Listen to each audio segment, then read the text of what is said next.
రోజు మేమైతే ఇంకో ట్రాన్స్ఫారం మెయింటైన్ చేయడానికి ఏమేమి కావాలో అవన్నీ తీసుకుని బయలుదేరిపోయామండి.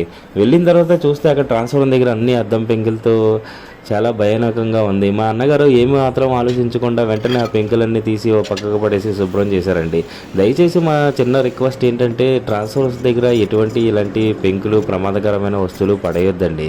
ఎందుకంటే ట్రాన్స్ఫారం ఏదైనా కంప్లైంట్ వచ్చి నైట్ టైం కరెంటు పోయింది, డే టైం అయినా టైం ఎలాంటి సమయంలో అయినా సరే కరెంటు పోయిందంటే అక్కడికి వచ్చి మేమైతే అది రిపేర్ చేయాలండి. అలాంటి టైంలో మేము చూసుకోకపోవచ్చు.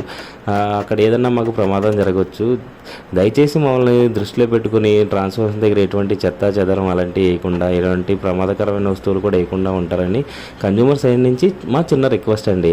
అలాగే చూస్తున్నారు కదా, ఈ వీడియోలో ఏమేమైతే డ్యామేజ్ అయినాయి అవన్నీ కూడా తీసి మళ్ళీ రీప్లేస్ చేసి మళ్ళీ కొత్తగా అవన్నీ సరిచేసి కనెక్షన్స్ ఇచ్చి మొత్తం అంతా కూడా సరిచేసి సప్లై అనేది ఇచ్చామండి. అలాగే మరొక చిన్న రిక్వెస్ట్ అండి, ఈ రోజుల్లో కరెంటు వినియోగం అనేది అధిక స్థాయిలో పెరిగిందండి. అలాగే కరెంటు వేస్టేజ్ అనేది కూడా అధిక స్థాయిలో చేస్తున్నారు. ఎలాగో చెప్పమంటారా? కొన్ని ఎలక్ట్రానిక్ వస్తువులను మనకు ఉపయోగం లేనప్పుడు కూడా వాటిని ఆన్లోనే అలాగే వదిలేస్తున్నామండి. అలా వదలడం వల్ల ఎంతో కొంత కరెంట్ అనేది వేస్ట్ అవుతుంది. అలా కాకుండా మనం ఉపయోగం లేనప్పుడు వాటిని ఆఫ్లో ఉంచి వాటిని పక్కన పెడితే ఎంతో కొంత కరెంట్ అయితే మనం సేవ్ చేసిన వాళ్ళం అవుతాం.